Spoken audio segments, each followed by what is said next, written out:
महाप्रज्ञ गुरवे नमः। गुरवे नमः। गुरवे नमः। ॐ श्री महाप्रज्ञ गुरवे नमः। गुरवे नमः। गुरवे नमः। ॐ श्री महाप्रज्ञ गुरवे नमः। गुरवे नमः। ॐ श्री महाप्रज्ञ गुरवे नमः। गुरवे नमः।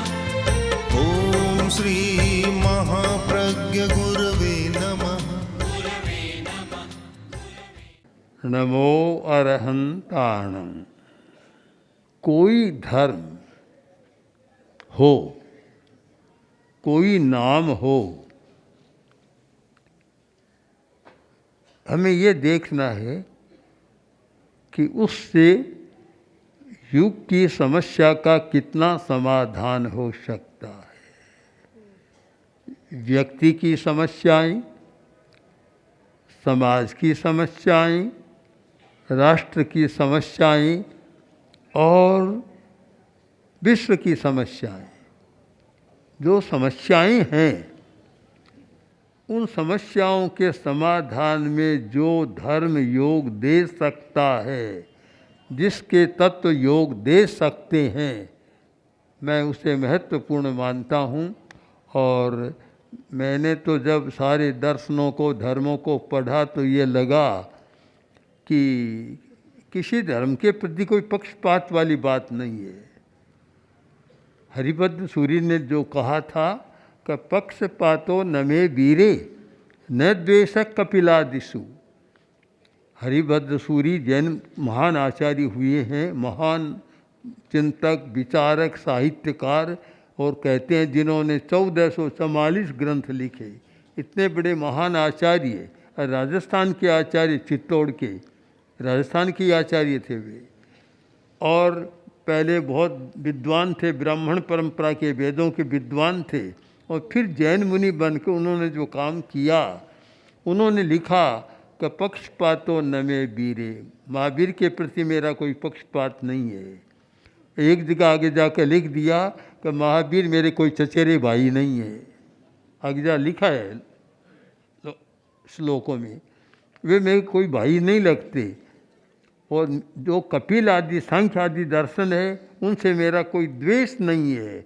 युक्ति मद वचनं यस्य तस्य कार्य परिग्रह। मुझे लगता है कि महावीर की वाणी बहुत युक्ति संगत है, उसको मैं ग्रहण कर रहा हूँ। और अगर दूसरे दर्शनों की भी युक्ति बात है, संगत बात है, तो उसे भी ग्रहण करने में मुझे कोई संकोच नहीं है। इतना उदार और व्यापक दृष्टिकोण अनेकांत के कारण जैन धर्म का रहा, जिसने सब धर्मों का समन्वय किया। और हरिभद्र सूरी ने ग्रंथ लिखा शास्त्र वार्ता समुच्चय। वह ग्रंथ का विषय बड़ा विचित्र है, उसमें सब दर्शनों का समन्वय किया गया है, धर्मों का समन्वय किया गया है, खंडन नहीं किया गया। दर्शनों की परंपरा रही कि बहुत खंडन मंडन चला है, किंतु एक अपूर्व ग्रंथ है वह हरिभद्र सूरी का, किसी का खंडन नहीं, केवल समन्वय किया गया है। ऐसे नयवाद में भी लिखा है पुराने आचार्यों ने, उसमें भी खंडन नहीं किया, समन्वय किया है। तो जैन धर्म तो समन्वय करने वाला और वर्तमान की समस्याओं को सुलझाने वाला, पर कठिनाई हमारी यह रही कि जैन साधुओं की चर्या तो सीमित रही, वाहन का प्रयोग नहीं करते, इसलिए बिहार क्षेत्र भी सीमित रहा और क्षेत्र भी सीमित रहा। और जैन श्रावक, कुछ श्रावक हुए जिन्होंने थोड़ा बहुत काम किया, किंतु जिनका बहुत उल्लेख कर सकूं ऐसा काम नहीं किया। या तो देश की, हिंदुस्तान की सीमा में रहे, ऐसा ही चिंतन रहा और सीमा में ही रहे, और मुख्यतः व्यापार के क्षेत्र में रहे। बहुत वर्ष पहले जब पूज्य गुरुदेव ने कलकत्ता में चतुर्मास किया था, शायद विक्रम संवत 16 का, तो डॉक्टर राममनोहर लोहिया से मेरा बहुत संपर्क था।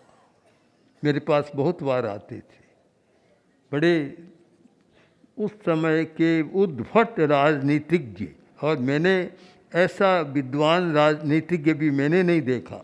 इतने विद्वान और इतने स्पष्ट वक्ता कि जब राममनोहर लोहिया लोकसभा में खड़े होते तो सब चौकन्ने हो जाते। ऐसा व्यक्ति था। तो मेरे पास बहुत आते, मेरा संपर्क हो गया था इतना आत्मीय। तो उन्होंने मेरे सामने प्रश्न रखा कि आप एक विषय पर लिखें कि आज जैन समाज वैश्य ही क्यों, विषय दिया और मैंने उस पर एक बड़ा लेख भी लिखा। तो ये कठिनाई रही कि वैश्य समाज रहा तो वैश्य समाज ज़्यादा धनार्जन की दृष्टि से ही विचार करता है। वह भी एक बड़ी बात है, किंतु विद्या के क्षेत्र में कुछ कम काम हुआ और इसीलिए जैन धर्म हिंदुस्तान में भी पूरा नहीं पहुंचा, विदेशों में तो बहुत कम पहुंचा, बहुत कम पहुंचा। कुछ जर्मनी में काम हुआ और जर्मन विद्वानों ने काम किया। और कालू यशो विलास को सुनने वाले जानते हैं कि जब हरमन जैकोबी आया था और कालूगनी के पास 3 दिन रहा, बड़ी चर्चाएं हुई है। पूरा विवरण है उसका कालू यशो विलास में, और गुरुदेव ने बहुत विस्तार से उस बात को कहा है। ठीक है, हाँ। तो वे आए और भी पूज्य कालूगनी के संपर्क में कुछ लोग और भी आए थे, दूसरे भी आए थे, हाँ, और कुछ आने लगे। कलह की समस्या है, पारिवारिक कलह है, आज तलाक की समस्या है।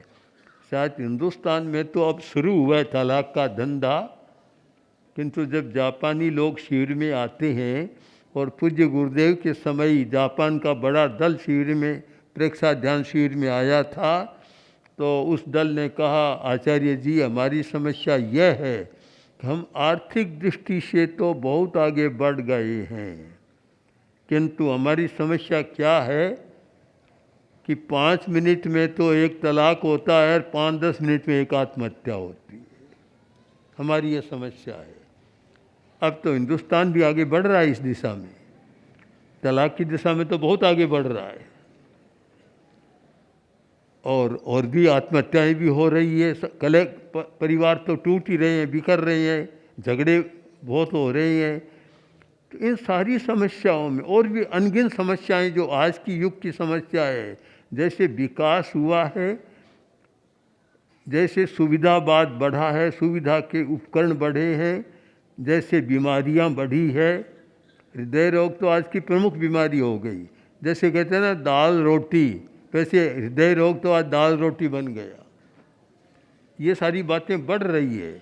उन समस्याओं के समाधान में जैन धर्म का बहुत बड़ा योग हो सकता है, और हमारे पास अनेकांत जैसा दर्शन है, हमारे पास अहिंसा और अपरिग्रह जैसी आचार संहिताएं हैं, और हमारे पास उपभोग परिमाण जैसी सुंदर कल्पना।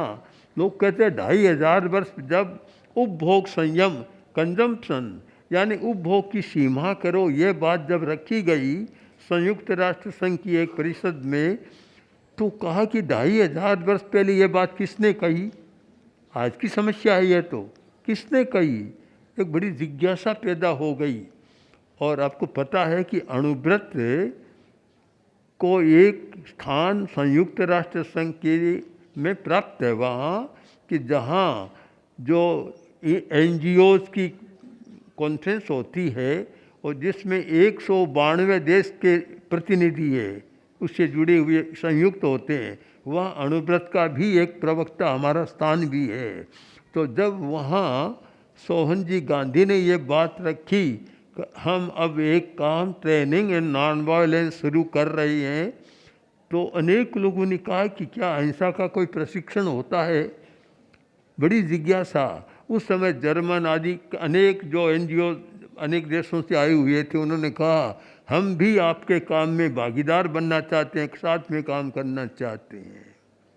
तो इन सारी बातों का सार यह लें कि जैन लोग स्वयं अनुभव करें कि हमारी बात को एक सीमा तक न रखें, हमारे पास जो है उसे बांटें, दूसरों तक पहुंचाएं, समस्या का समाधान करें। समाधान बात कोई धन की नहीं है, बात है तत्व की। अभी जो लंदन में समणी प्रसन्न प्रज्ञा वहाँ थी और जो ये शिविर हुआ था इस पर अहिंसा प्रशिक्षण का ही शिविर था, उसमें इटली के 20 लोग आए थे। उन्होंने सारा समझा, समझकर जाने लगे तो उन्होंने लगभग वह उनका जो सिक्का है, हमने पूछा कितना होता है कि लगभग 10 लाख होता है, 10 लाख रुपये दे दिए सेंटर को। तब लोगों ने कहा अपने कार्यकर्ताओं ने कि यहाँ रहने का तो खाने पीने का है, यह आपको हम लेंगे नहीं आपका। तो उन्होंने कहा कि आपने मांगा नहीं है, आपने हमें अहिंसा के दर्शन में इतनी नई बातें बताई है, तो हम तो अपनी खुशी जाहिर करने के लिए आपको दे रहे हैं, कोई फीस नहीं दे रहे हैं। मतलब इससे पता चलता है कि उन लोगों में इन तत्वों को जानने की कितनी जिज्ञासा है, कितनी भावना है। अगर हमारा थोड़ा प्रयत्न चले तो बहुत अच्छा काम हो सकता है। मुझे प्रसन्नता है कि हमारी समणिया, जो गुरुदेव का स्वप्न था, आचार्य तुलसी ने जो कल्पना की थी, और जो ये था कि महावीर का नाम भी अज्ञात, बाहर जाओ पूछेंगे कौन महावीर है, जैन धर्म का नाम अज्ञात, जैन दर्शन का नाम अज्ञात, सारा अज्ञात जगत में हम रहे थे, उसको ज्ञात हो रहा है, अब जानने लग गए हैं। और इस कार्य में जो काम हो रहा है, हमारे धर्म संघ की प्रभावना, जैन धर्म की प्रभावना और जैन शासन को जानने की एक दिशा खुल रही है, और उसके द्वारा अनेक लोगों की समस्या का समाधान हो रहा है। अब पूरी बात आप जाने जो जहाँ न्यू जर्सी की कुछ बातें मेरे सामने आई, ह्यूस्टन की आई। ह्यूस्टन में अभी जो सेंटर बना है, जिस दिन सेंटर बना और वहाँ सब बहुत लोग आए, तो हमने सुना कि वहाँ का मेयर इतना खुश हो गया कि उसने उस दिन को हॉलीडे कर दिया, छुट्टी कर दी, उस दिन अवकाश है, प्रेक्षा डे, हाँ प्रेक्षा डे घोषित कर दिया उसने सारा। तो इस प्रकार जब सामने आता है, लोग संपर्क में आते हैं, तो उनको लगता है बहुत अच्छी बात है, नई बात है। अनेक विदेशी लोगों ने कहा कि इतनी अच्छी बात आज तक आपने हमें बताई क्यों नहीं। मैं अपनी बात को संपन्न करूं। हम लोग उदयपुर में थे और उदयपुर में विदेशी पर्यटक काफ़ी आते हैं। एक दिन एक परिवार हमारे संपर्क में आया। एक परिवार था, 5-7 लोग थे, पति पत्नी पुत्र पुत्रियां सब 5-7 लोग थे। संपर्क में आए, बातचीत की, और उस समय मैंने अर्थशास्त्र के विषय में, अर्थशास्त्री था, तो अर्थशास्त्र के बारे में हमारा क्या दृष्टिकोण है जैन दर्शन का, इस बारे में कुछ बताया, सारी बातें बताई। बताने के बाद उसने कहा कि मैं कितना 60 वर्ष का, इतने वर्ष का हो गया हूँ, आज मैं अपना नया जीवन आज शुरू कर रहा हूँ। मुझे इतना अच्छा मिला है कि ऐसा मैं अपना नया जीवन, प्रोफेसर, आज नया जीवन शुरू कर रहा हूँ। इतनी अच्छी बात मुझे जानने को मिली है। तो हमारे पास हैं आप सबको यह अनुभव कि जैन दर्शन के पास कुछ है, महत्वपूर्ण है और युग की समस्या को समाधान करने में सक्षम है। तो इस कार्य में हम भी थोड़ा अध्ययन करें, पढ़ें, आज की भाषा समस्या को समझें, उसके समाधान के सूत्रों को खोजें। समणियों को भी बहुत खोजना है समाधान के सूत्रों को। हम भी तो बराबर खोज रहे हैं, निरंतर खोजते रहे हैं। मैंने आज तक भी इतने वर्ष का हो गया हूँ, 10वां दशक आ रहा है, कभी अनुभव नहीं किया कि मैं विद्वान हो गया हूँ। मानता ही नहीं कभी। मानता हूँ कि इतने आज तो विद्यार्थी की तरह खोज रहा हूँ, सत्य को खोज रहा हूँ, सत्य को। और खोजने में कितना समय लगता है। मैं एक वैज्ञानिक की बात बताऊं कि एक नील्स बोर नाम का वैज्ञानिक था और क्वांटम यांत्रिकी का वैज्ञानिक, क्वांटम जो आज की बहुत एक विकसित वैज्ञानिक पद्धति है क्वांटम थ्योरी, तो क्वांटम यांत्रिकी का था। तो उसके सामने कुछ प्रश्न आए। जब परमाणु के बारे में उनसे पूछा गया,